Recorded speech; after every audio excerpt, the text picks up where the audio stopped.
Olá, pessoal, tudo bem com vocês? Boa tarde. Hoje a gente vai dar continuidade aos nossos assuntos, os assuntos, né, da disciplina de microbiologia e parasitologia humana. Nós estamos precisamente falando sobre as questões de biossegurança em ações de saúde e hoje o tema específico será sobre os riscos existentes nos ambientes de trabalho. E, sem perda de tempo, eu já gostaria de convidá-los a estar acompanhando a apresentação dos slides, tá bom? Com vocês, para que assim vocês possam estar acompanhando aí de maneira mais precisa sobre essa temática que é de suma importância em se tratando de riscos em atividades ocupacionais. E o que são riscos, né? A gente já pode começar já a questionar que riscos são esses, né? Como é que se define um risco? O risco é uma ameaça ou então um perigo, né, de determinada ocorrência. Esse risco é uma ameaça existente, é um perigo iminente de qualquer tipo aí de ordem de ocorrência, né? Correr o risco é, na realidade, estarmos sujeitos a passar por um episódio que é arriscado, né? Nós não conseguimos visualizar determinados tipos de riscos, a gente não consegue enxergá-los, mas outros tipos existentes de risco, sim, a gente consegue visualizá-los. E na aula de hoje é exatamente isso que vocês vão aprender. Quais são os riscos e quais são as derivações dos riscos, né? As subdivisões, quais são as consequências que esses riscos trazem à saúde do trabalhador, né? Mais precisamente falando de uma maneira geral, só que, claro, também dando ênfase à nossa área específica, tá? Nós temos aqui como riscos ocupacionais, na sua definição, riscos que são aqueles encontrados nos ambientes de trabalho, né? Dependendo do ambiente de trabalho, pode conter todos os tipos de riscos ali naquele ambiente, né? Como também podem existir aí um grupo específico de riscos existentes naquele meio de trabalho, naquela área afinco, tá? E a gente vai trabalhar sobre isso. Quais são, então, quais seriam esses tipos de riscos existentes nos diferentes ambientes de trabalho? Nós temos os riscos químicos, eu gostaria que você acompanhasse os slides, os físicos, os riscos biológicos, os ergonômicos e aqueles riscos de acidentes, de uma maneira bem simplória, né, para esclarecer já de antemão para vocês, mas a gente vai adentrar, né, mais a fundo daqui a alguns slides para frente. Os químicos são aqueles que são derivados de substâncias químicas, né, então a gente vai estudá-lo. Os físicos é aquele que diz respeito principalmente à forma como é a executado o teu trabalho e o ambiente em si, né? Os biológicos, que nós não conseguimos visualizá-los, os químicos a gente consegue visualizá-los, os físicos não, os biológicos são os micro-organismos, nós não conseguimos enxergá-los, mas nós sabemos da sua existência. Os riscos ergonômicos são aqueles de má postura do trabalhador, né? O trabalhador ele não está adequado, às vezes não é nenhuma má postura em si do trabalhador, mas a forma como está disponível, né, os materiais ou os equipamentos que estão dispostos para ele desenvolver o trabalho, né, o seu labor. E aí os riscos de acidentes, que nós também não conseguimos visualizá-los, mas a gente tem como evitá-los trabalhando de uma maneira adequada, com atenção, trabalhando fazendo uso dos EPIs, que são os equipamentos de proteção individual. Tá bom, pessoal? E aí a gente vai ver de forma mais destrinchada cada um deles, tá certo? Riscos ocupacionais, como já foi definido, né, no slide, no primeiro slide que eu passei para vocês ainda há pouco, trata-se daqueles riscos que são encontrados nos ambientes de trabalho, né? Está atrelado, então, a condição física do trabalhador e a função dele com relação à natureza, à intensidade, ao tempo de exposição e às características que são biológicas, dependendo da susceptibilidade aí do trabalhador, né? Então, vai depender da exposição, vai depender da intensidade, vai depender da natureza do trabalho, qual é o tipo de trabalho que ele executa. Tudo isso aí são fatores que caracterizam os riscos ocupacionais. Riscos ocupacionais são aqueles que estão inerentes ao processo laborativo, o trabalho, a sua área em que você trabalha, tá? Para que seja mais esclarecido aí para vocês. Aí a gente avança agora neste exato momento, porque nós iremos estudar um a um, né? Vocês lembram que nós temos lá naquele slide anterior sobre os tipos de riscos, os riscos físicos, os químicos, os biológicos, os ergonômicos, os de acidentes ou os riscos mecânicos, né? A gente vai começar aqui pelos riscos físicos, nesse slide que está aqui apresentado para vocês, que são aqueles riscos que são gerados por maquinários, né? Gerados por máquinas no ambiente de trabalho e condições físicas características do local do trabalho, que podem causar danos à saúde do trabalhador, que são representados, então, pelos agentes físicos. E esses danos, essas consequências, elas podem ser consideradas, né, importantes, porque dependendo da forma como foi, como aconteceu, então, né, ou de como o indivíduo se expôs a esse tipo de risco, pode-se ter uma séria consequência. Isso a gente vai estudar já já sobre a consequência. Eu gostaria de chamar a sua atenção agora para a figura, né, para a figura aqui do slide, principalmente para esse trabalhador aqui, ó, que está no meio daqui da figura onde tem o sol, né? Isso aqui está sendo representado por um trabalhador, né, da construção civil que está exposto a alta temperatura, né? Esse trabalhador está numa condição aqui física que é preocupante, porque ele está trabalhando diante de um sol escaldante. Pensemos nós aí que ele esteja aí trabalhando no horário do meio-dia, então o sol é muito quente, né? Nesse horário o dia é extremamente quente. Quais são os EPIs que esse trabalhador está fazendo uso, né? Ele não está fazendo uso adequado de nenhum EPI. Primeiro, ele teria que ter disponível para ele o protetor solar, né? Porque ele está trabalhando numa condição onde existe um risco físico, que é o calor, que é o sol. Ele deveria estar fazendo uso do EPI, né, de mangas compridas, pelo menos um macacão de mangas compridas. Eu sei que é muito quente trabalhar nesse horário e muitas das vezes os próprios trabalhadores não querem fazer o uso adequado dos EPIs, mas é importante que isso seja passado para eles, que seja esclarecido. E nós, da área da saúde, nós podemos sim orientá-los, nós podemos e devemos orientar esses trabalhadores, até porque nós temos que entender, num contexto geral, qual foi a origem da problemática, né, apresentada. Então, a gente tem que ter essa atenção. Esse outro trabalhador aqui, ele trabalha num ambiente que é úmido, um ambiente que é molhado. Existem riscos, né, que são considerados, né, perigosos nesse ambiente de trabalho aquático, sim, existem esses riscos. E aí a gente vai destrinchá-lo um a um, tá? A gente começou pela definição dos riscos físicos, e agora nós iremos tratar de cada risco físico existente nos ambientes de trabalho. Nós iremos começar aqui pelos ruídos, ou seja, um ambiente de trabalho que é muito barulhento, né, é muito ruidoso, pode trazer, sim, sérias consequências à saúde do trabalhador, né?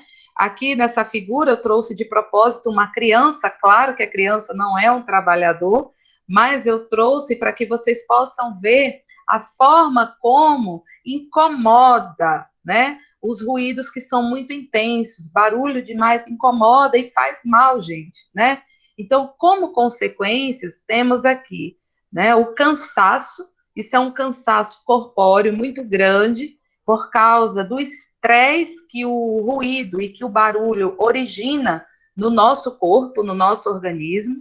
Irritação também está atrelado à forma como esses ruídos eles estão sendo desenvolvidos, se está extremamente alto, se não está, né, causa uma certa irritabilidade. Ninguém gosta de estar num ambiente que é barulhento, isso incomoda de fato, né? E realmente é ruim para o nosso organismo. Dores de cabeça, que é cefaleia, dores de cabeça que muitas das vezes são consecutivas, são frequentes.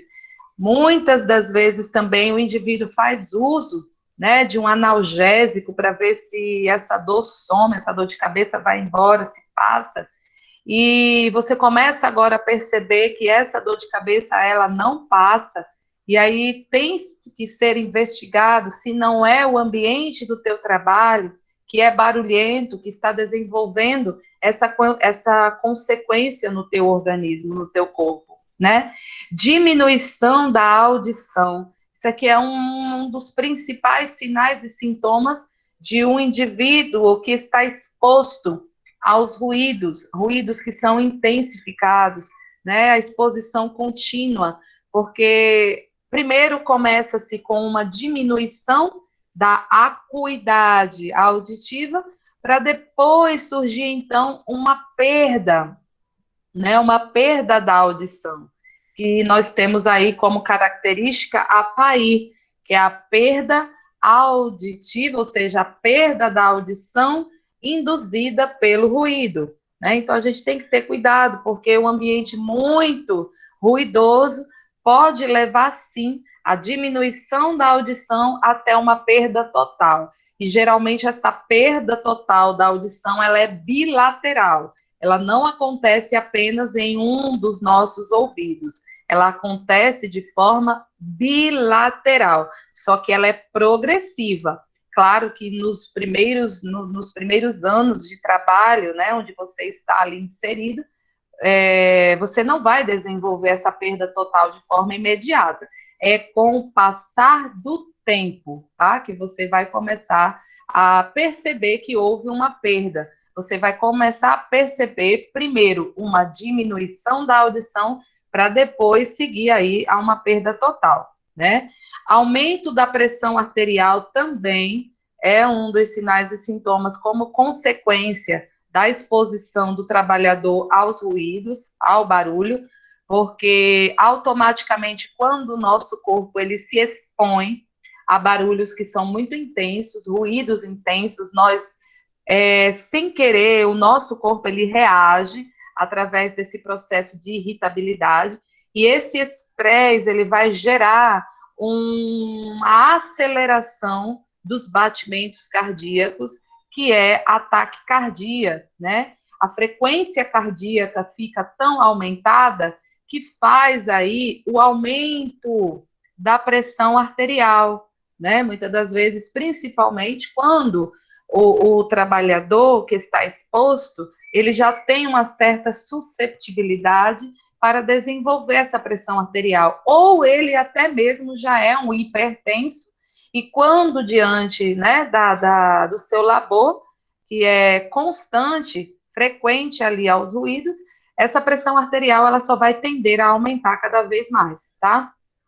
Problemas do aparelho digestivo também são consequências sérias. Quem não já ouviu falar que o indivíduo que se estressa com frequência, é um indivíduo estressado, irritado, gerou-se uma gastrite, né? A nível ali de estômago.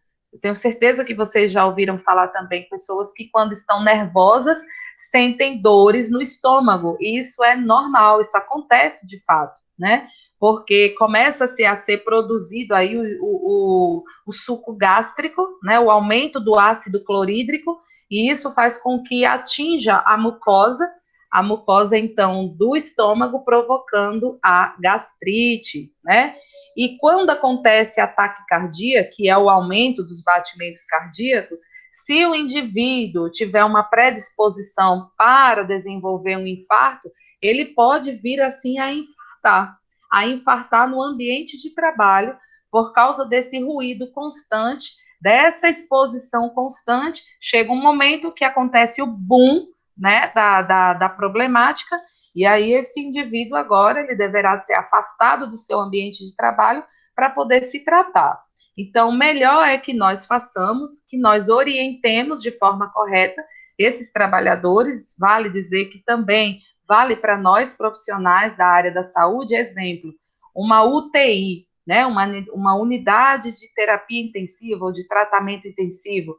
Uma UTI é extremamente barulhenta, né? Os maquinários, os equipamentos, eles promovem sonoridade e talvez não é que seja um barulho muito alto, mas a frequência dos ruídos, né, a exposição do trabalhador todos os dias àqueles ruídos, aqueles barulhos, pode ser sim que ele desenvolva algum tipo desses sinais e sintomas, dessas consequências que vocês acabaram de compreender, né? E aí nós vamos agora falar sobre as vibrações, que também fazem parte dos riscos físicos. Essas vibrações, elas são tão intensas que eu acredito que vocês já viram, principalmente os trabalhadores que usam esse maquinário, esse equipamento, que é chamado de britadeira. Primeiro, a altura da britadeira é muito desproporcional à altura do trabalhador, né? O trabalhador, frequentemente, diante desse processo laborativo, ele se encurva, né, para poder pegar de forma adequada a máquina e realizar a sua atividade, né? Então, geralmente, ele trabalha com a coluna vertebral encurvada, e isso provoca dores que são consequências, né, desse trabalho desenvolvido. Cansaço também, o corpo vai apresentar cansaço, irritabilidade, dores, né, nos membros superiores e nos membros inferiores, né, por estar muito tempo em pé e muito tempo com os braços, né, flexionados. Vocês podem ver aqui nessa figura o trabalhador com os braços, né, fletidos. Pode, com o tempo, também provocar algum tipo de artrite, que é a inflamação das articulações, problemas digestivos também, como eu falei para vocês, principalmente gastrite, lesões ósseas, né, justamente por causa da má postura que ele está diante, né, do processo de trabalho dele, lesões musculares, principalmente, né, na região dos braços e das pernas, e lesões circulatórias, porque o indivíduo passa muito tempo em pé, e por passar muito tempo em pé, ele pode desenvolver fenômenos, né? Aí, se ele já tiver uma predisposição, entenda que uma problemática maior desenvolvida só surge se o trabalhador, ele possui já uma certa predisposição genética. Os fatores genéticos são fatores que são muito importantes para o desenvolvimento de qualquer problema de ordem de saúde, né, de problemas relacionados à saúde. Então, é importante que vocês entendam isso aí, tá certo? Outro que nós iremos falar ainda, dentro dos riscos físicos, são as pressões anormais, ou trabalhadores que se expõem a profundidades muito intensas, muito grandes, ou a alturas muito intensas, né? O que é que isso causa a nível de organismo? Irritabilidade, irritação, novamente, vocês estão percebendo que o cansaço, a fadiga e a irritabilidade são consequências, são sinais e sintomas específicos aí para quem se expõe a riscos físicos, né? Independente do tipo de risco físico, né? Choques térmicos, porque quanto mais profundo o indivíduo vai, quanto mais profundidade ele está exposto, mais a baixas temperaturas ele também vai se expor, né? Pode ser que ele desenvolva uma hipotermia, que é a diminuição da temperatura corpórea, como também quanto mais alto se vai, mais frio é. Então, o indivíduo pode desenvolver aí esses choques térmicos por diferenças de temperatura, fadiga, fadiga térmica, perturbações também das funções digestivas, acompanha no slide comigo, hipertensão, o indivíduo também poderá desenvolver, porque quanto mais profundo se vai, mais fechados teus vasos sanguíneos ficarão.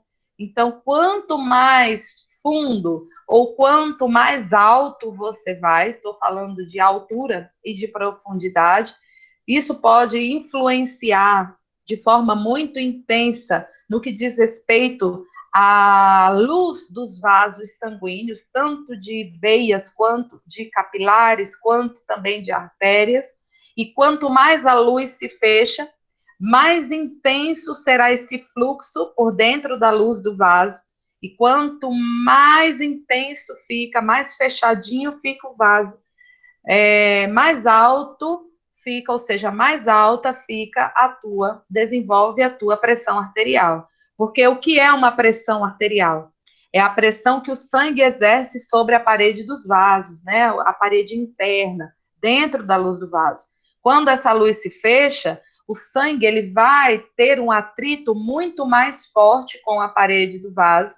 E quanto mais forte for esse atrito, maior a força de pressão arterial, tá? Aí entra, no caso aqui das pressões anormais, o hiperbarismo, que é o aumento da pressão, e o hipobarismo, que é o aumento da pressão, não pressão arterial, tá? Pressão atmosférica que eu estou falando, né?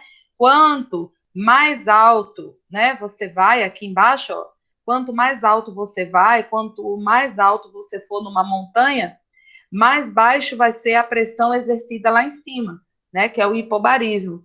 E o hiperbarismo é o contrário, né? Você está exposto aí a intoxicações por gases, né? Então, é bem interessante nós sabermos e conhecermos sobre esses riscos existentes nos ambientes de trabalho, porque eu tenho certeza que a maioria dos trabalhadores, eles estão expostos e nem sabem dos riscos que estão ocorrendo, que está, né, ele podendo estar suscetível a esse risco. Então, nós, profissionais da área da saúde, temos essa função de orientarmos, função de orientação, tá, pessoal? Não só na nossa área da saúde, como qualquer área laborativa. Porque quando vocês estiverem atendendo aos pacientes de vocês, seja de análises clínicas, seja de enfermagem, você tem que entender, de certa forma, a que situação adversa que esse teu paciente está exposto, para você poder aí estudar a melhor forma de fazer um planejamento aí para o tratamento dele, né? Isso em se tratando de equipe, tá? Porque nós trabalhamos em equipe, tá bom? Agora a gente vai falar sobre radiações ionizantes, que são aquelas radiações que provocam íons, né? Quando o indivíduo está exposto a radiações, né? E como consequência, nós temos aqui alterações celulares, que é o câncer, né? Desenvolvendo aí um câncer futuro. Lembrando dizer que isso aqui não é 2 anos, nem 3 anos, nem 4 anos, 5 anos, o trabalhador exposto, não. É caso de muitos anos de trabalho, 20 anos, 30 anos de trabalho exposto, né, à radiação ionizante, só que, claro, sempre em se tratando dos EPIs. Se o indivíduo trabalha, se o trabalhador, ele está executando a sua função de forma adequada, fazendo realmente o uso de proteção, o uso da biossegurança, claro que essas consequências elas poderão até nem acontecer ou acontecer de forma minimizada, porque riscos a gente já falou, vocês já sabem disso, nós não podemos eliminá-los na sua totalidade, mas nós podemos minimizá-los, né? E aí a fadiga novamente acontece, né? Problemas visuais também relacionados à radiação e principalmente no que diz respeito a acidentes de trabalho. Essa segurança tanto deve ser feita para com o profissional, como também para o paciente, né, que vai ficar exposto a esse tipo de radiação. Outro tipo de radiação existente é a radiação não ionizante. Essa radiação não ionizante é aquela que trata, né? Aquela que fala de radioterapia. Acredito que vocês já ouviram falar em tratamento do câncer, né? Uma das formas de tratamento, além da quimioterapia, é a radioterapia.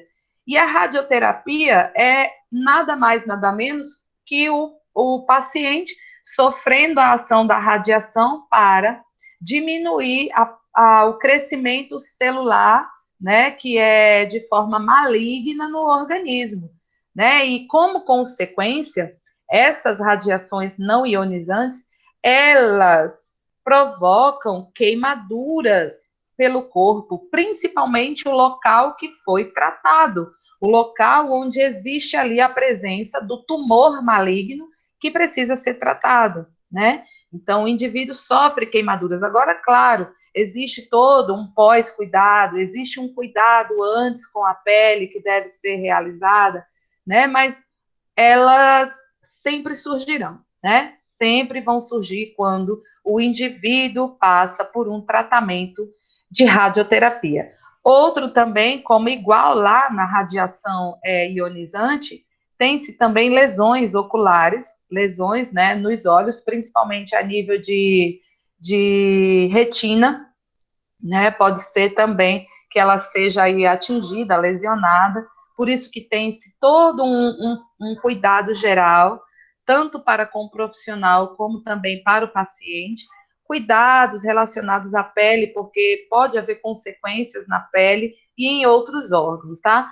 Hoje a medicina ela está muito avançada, principalmente do tratamento do câncer, a medicina oncológica, que quando se trata de um tratamento muito intenso à base de radioterapia, o paciente ele passa por um processo cirúrgico de implantação de um GPS em forma de semente dentro do corpo, bem pequenininho, bem mínimo, como se fosse um chip, né, para poder fazer com que quando o indivíduo passe pelo tratamento da radioterapia, a radiação ela vai exatamente no órgão em que existe os tumores, né, o tumor maligno, para que outras regiões corpóreas não sejam aí atingidas pela radioatividade, né, pela radioterapia. Então a medicina ela avançou muito e graças a isso as consequências estão bem menores, né, relacionadas a esses riscos aí. Tá bom, pessoal? Avançando mais um pouquinho, em se falando ainda de risco físico, a gente tem agora a umidade. A umidade é um ambiente molhado, um ambiente onde tem presença de água.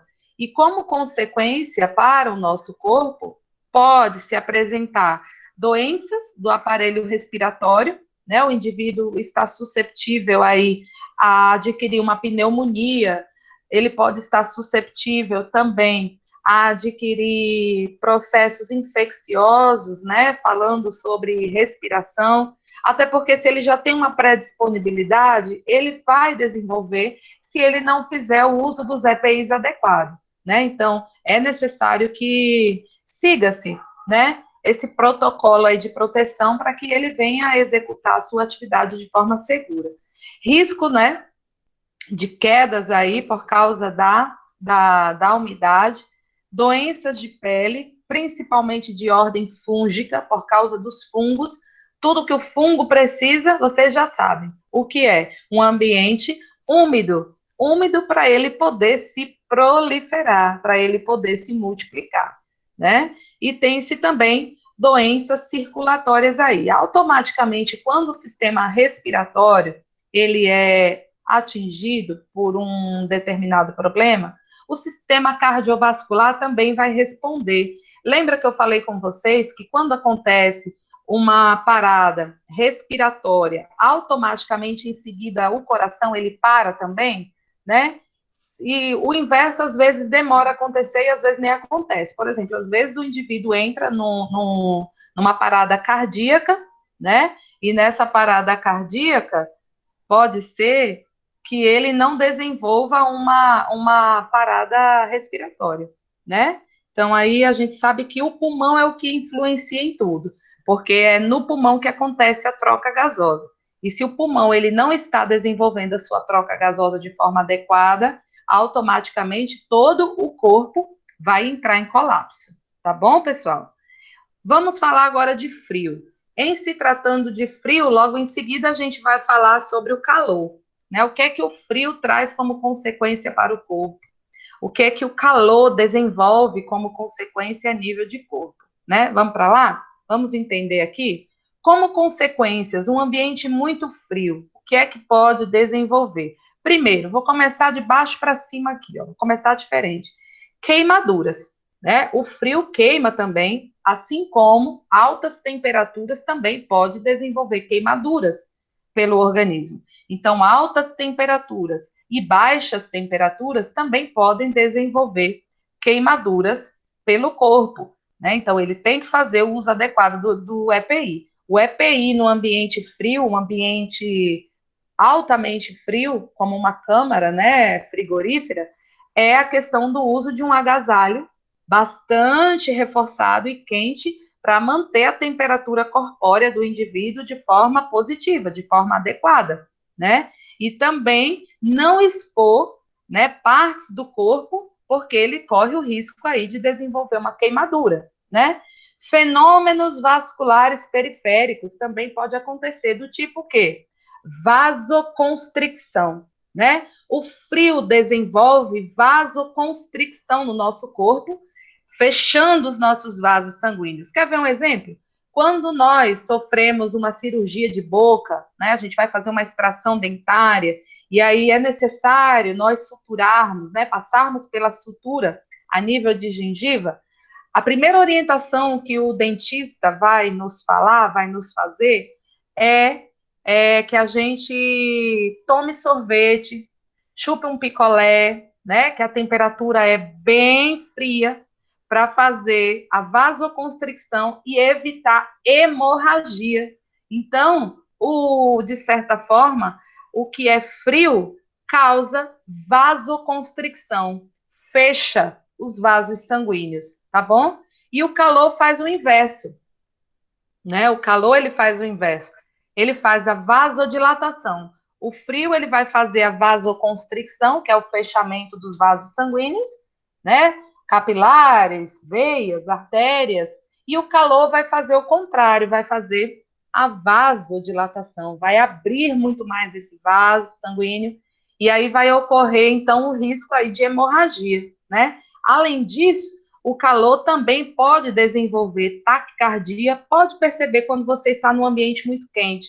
O teu coração ele vai começar a acelerar para poder manter aí a temperatura corpórea. Sabe por quê? Porque você vai começar a transpirar, vai começar a perder líquido, vai começar a perder água, né, o teu organismo. Então, o teu coração ele vai trabalhar de uma forma para poder suprir essa necessidade. E aí ele aumenta, então, a frequência cardíaca. E, além disso, ele também desenvolve aí o cansaço, a irritabilidade, né? O estresse é aumentado no organismo, tá bom, pessoal? E aí agora a gente avança para os riscos químicos. Os riscos químicos são aqueles que estão relacionados às substâncias químicas. E essas substâncias químicas, elas podem ser encontradas na forma ou no formato líquido, sólido ou então gasoso. Acompanhe o slide para não se perder. Essas três formas podem ser absorvidas pelo corpo. Existe uma via de entrada para esses riscos químicos no nosso organismo, que podem provocar reações muito intensas, reações tóxicas, que são danosas ao nosso corpo, né? Atentem para essa figurinha. O trabalhador, ele está diante, né, aqui de uma determinada substância química que está exposto, ele está inalando essa substância química, né? Está fazendo mal para ele. Pode ver que ele aqui já está bem zen, já está fora aí da órbita terrestre por causa da exposição aí a essa substância química. Como proteção, como medida de biossegurança, esses tonéis deveriam estar fechados, lacrados, e não estão, né? Então, o trabalhador está exposto. E esses riscos, essas substâncias químicas, elas provocam sérias consequências, só que tem sua via de entrada, tem sua via de penetração desses agentes químicos, né? Primeiro, tem-se a via respiratória e a via digestiva, pessoal, tá? Na via respiratória, justamente a inalação desses produtos químicos pela via respiratória, pelo nariz, né? Foi o caso daquele profissional da figurinha anterior que eu mostrei para vocês, né? A via cutânea é a via de pele, né? A absorção da substância química se dá aí através da pele, principalmente se a pele estiver lesionada, se ela estiver aí com ferimentos. Então, é uma porta de entrada para os agentes químicos, né? E tem-se também a via digestiva, que é através da ingestão. Olha para essa figurinha que eu trouxe para vocês, né? Temos aqui uma criança, foi aqui de propósito também, não é um trabalhador, não, tá? É uma criança que conseguiu alcançar num armário, porque o armário é baixo, uma substância química. Geralmente isso acontece, gente, com bebês, com crianças que não entendem, alcançam garrafas aí de Quiboa, que é de água sanitária, e bebem a água sanitária, né? É uma substância química. Então, como dica para vocês, como orientações de forma aí de prevenção, coloquem em lugares altos, né, essas substâncias químicas para que as crianças não tenham esse acesso, não tenham esse contato, porque uma vez ingerida é muito difícil, dependendo do local onde essa criança mora, onde é a casa dessa criança, se é muito distante de uma unidade de saúde, né, então essa criança ela pode vir a óbito de forma muito rápida. Então a gente tem que ter cuidado, né? A gente tem que dar todo esse suporte, toda essa orientação, né? E em se falando ainda sobre agentes químicos, só para a gente finalizar esse primeiro momento, tá? Nós temos algumas consequências também. Como agentes químicos, nós não temos apenas substâncias químicas, tem-se também as poeiras. Poeira, gente, estar exposto à poeira é estar exposto a um agente químico, né? Principalmente poeiras minerais, poeira de sílica, né? Que é de areia, de asbesto, que é o amianto, né? Aí em Rondônia é muito frequente as pessoas usarem aquelas telhas de brasilite, né? Que é até muito mais em conta do que aquelas telhas de cerâmica, né?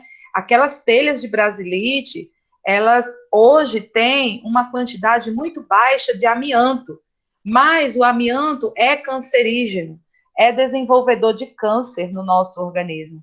Então, eu quero dar uma dica muito importante para vocês, uma orientação assim especial, que vocês podem também passar para as pessoas ao redor de vocês, passar para os familiares, para os amigos.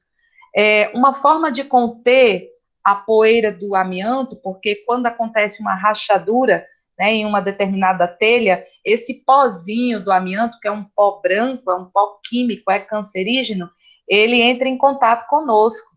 E aí nós vamos inalar, mesmo sem querer, e às vezes mesmo sem saber que é uma substância, é um produto aí que é perigoso para o nosso corpo, é cancerígeno, e a gente está inalando. Aqui no Nordeste a gente usa mais as telhas de cerâmica, mas aí em Rondônia usa-se muito mais as de brasilite. Aí não tem só as telhas de brasilite, tem também as caixas d'água, né, de brasilite. Aqui em João Pessoa em si, é um número agora muito pequeno, são vendidas aquelas a base de fibra, né? E uma forma de você ajudar é pintando essas telhas. Você compra uma determinada tinta e pinta, sela essa telha, e aí essa telha vai deixar de estar soltando esse pozinho branco que é o amianto, é prejudicial para a nossa saúde, tá? Como consequência, né, da sílica, da exposição da sílica e do asbesto, pode ser desenvolvida a silicose, que é uma doença respiratória, onde o pulmão ele fica totalmente petrificado, né, por causa da sílica. O asbestos, que é a doença provocada pela exposição ao amianto, e a pneumoconiose dos minerais do carvão. Indivíduos que trabalham em carvoarias, com o passar dos anos, podem apresentar pneumoconiose. A pneumoconiose pequenos fragmentos muito pequenininhos, micropartículas do carvão que foram inaladas e se instalaram lá nos pulmões do trabalhador. E quando isso acontece, o pulmão não consegue mais executar o processo de inspiração e de expiração. Geralmente, quando o caso já é mais grave, o indivíduo só consegue respirar através do uso de oxigênio constante, né? Então, temos que saber, temos que conhecer para sabermos orientar. Tem-se também as poeiras vegetais, gente, não são só as poeiras minerais que trazem consequências sérias, não, tá? Exposição ao algodão, com frequência os trabalhadores de algodão, aí em Rondônia tem grandes áreas aí, no Mato Grosso também, né, de plantação de algodão, os trabalhadores devem fazer uso dos EPIs, principalmente das máscaras, para não inalar. Trabalhadores da cana, né, aqui no Nordeste é muito frequente, em hospitais, indivíduos desenvolvendo a bagaçose, né, a bagaçose é a doença desenvolvida aí pela exposição à cana-de-açúcar, pela poeirazinha do bagaço de açúcar, né, aquelas partículas da cana-de-açúcar que adentra, né, no sistema respiratório. E a bicinose, no que diz respeito ao algodão, a poeira do algodão, ela origina a bicinose, né, que é uma doença respiratória, o indivíduo fica com sensação de cansaço respiratório, né, muitas das vezes o quadro piora, ele também deve fazer o uso do oxigênio, tá bom, pessoal? E eu gostaria de finalizar esse momento nosso de gravação de aula, tá? Porque eu quero abrir para vocês, para que agora nós passemos para o momento de solução das dúvidas, tá bom?